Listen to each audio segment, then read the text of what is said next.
Rodriga, zure guartatea. Guardian, manoi, esker, galdera bertaratzagatik, bai Aitorrek eta bai Loreak aipatu denez, ibilbide luzea egin du dagoeneko egu, jakin eta Usurbilgo udalaren arteko elkarlanak, eta aurreko urtetako esperientzia bikainen ondotik, ilusioz egiten diogu aurtengo ekitaldiari ere, eta beti egiten dut, baina ere egin nahi dut, benetan abagune hau baliatu nahi dut, esker hona dirazteko bai guri eta bai jakini, benetan erosoa edako, eta oso erraza eta asko ikasten dugu beraiekin, eta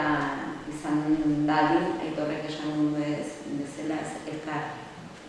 elkargune berrietarako oinarri bat eta eredu bat. Uste dut bide honek erakutsi duela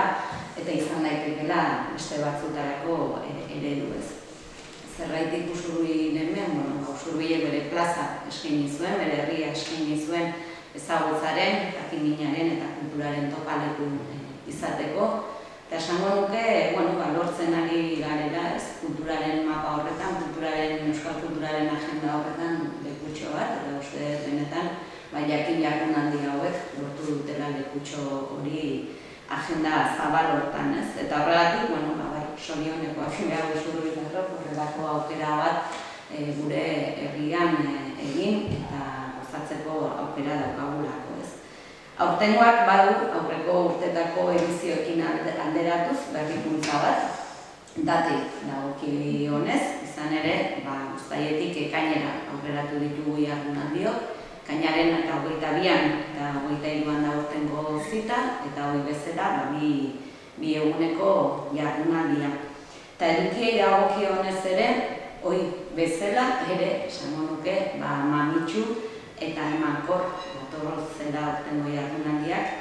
buruak berak iradokitzen duenez. Gizarte mugimenduak, erronka berriei, elkargune berriak, Aitorrek esan bezala gaurkotasun handiko gaia.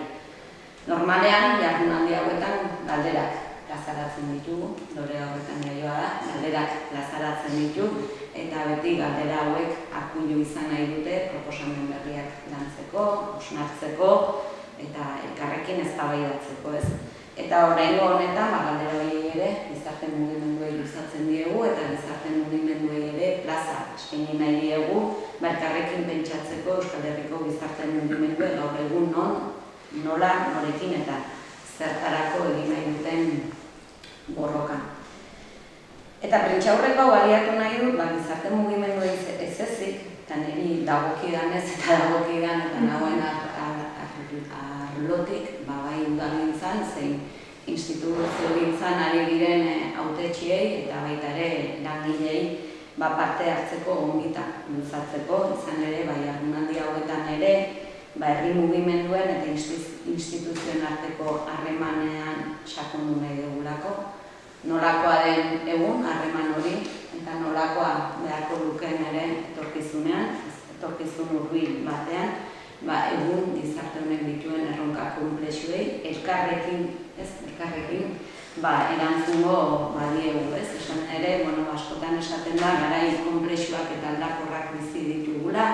eta nahiko onartua dago erronka berriei, erronka konplexu hauei, erantzun nahi badiegu dagoeneko ez dutela balio iraganeko errezeta zaharrek. Aldaketa klimatikoari erantzun nahi badiogu, jada ez da nahikoa izango administrazioaren partetik bakarrik horri erantzun nahi izatea. Ez baita gai izango, edota berdin, zaintzaren beharrei erantzun nahi badiegu, edo baita gero eta gizartean itzagoak sortzen dituzten beharrei. Arazo horiek konplexuegiak dira, arazo horiek ertz asko dituzte, eta gainera ertz asko elkarren eraginpean eta elkarren harremanetan daude, eta administrazioak ezinbestekoa du bestelako eragile pribatu zein komunitarioekin lankidetzan aritzea.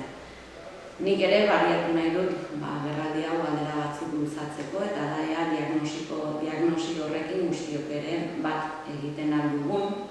ados algauden diagnosi horretan, prestatuak algauden gisa honetako gobernantza eredu berri bati ekiteko, udalak ere prestatuak ote gauden eraldaketa horri egiteko, edota gizarte presta gauden harreman logika berriak eraikitzeko, presta gauden ere administrazioak eta instituzioak ematen diguten botere hori,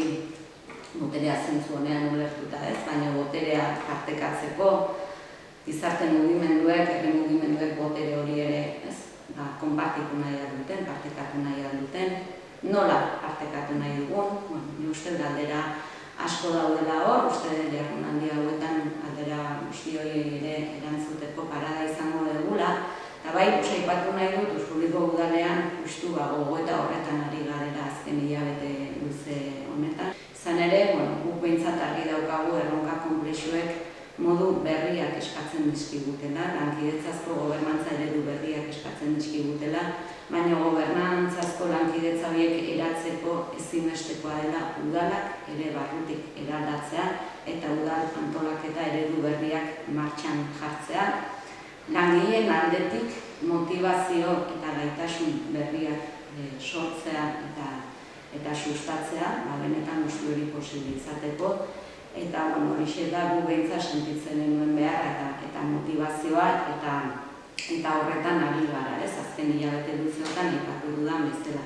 Eta barne hausnarketa prozesu honen xedea da, garai berrietara egokituko den udalaren barne antolaketa eredu berri bat eraikitzea.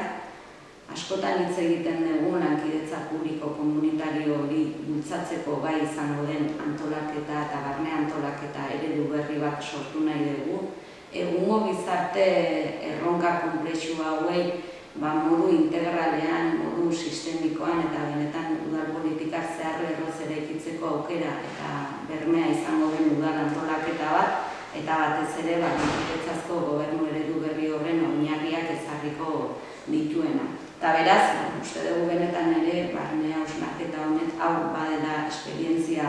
berritzaile bat eta eraldatzaile bat Euskal Herrian, eta beraz, horren bestez, guretzat ere, jardunaldi hauek oso baliogarriak zaizkigu, guzti honetan sakontzeko eta hausnartzeko, ikusteko gizarte mugimenduan nun dauden eta zertarako dauden, eta,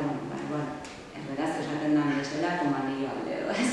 benetan uste dugu ere, horretan sakontzeko aukera bikaina badakagula, eta beraz, eraletik gehiago lusatu gabe, gonbita luzatzea denei, eta espero dut, egun gutxi barru, jende asko ekartoko dugu egula Usurbilen, gonbita.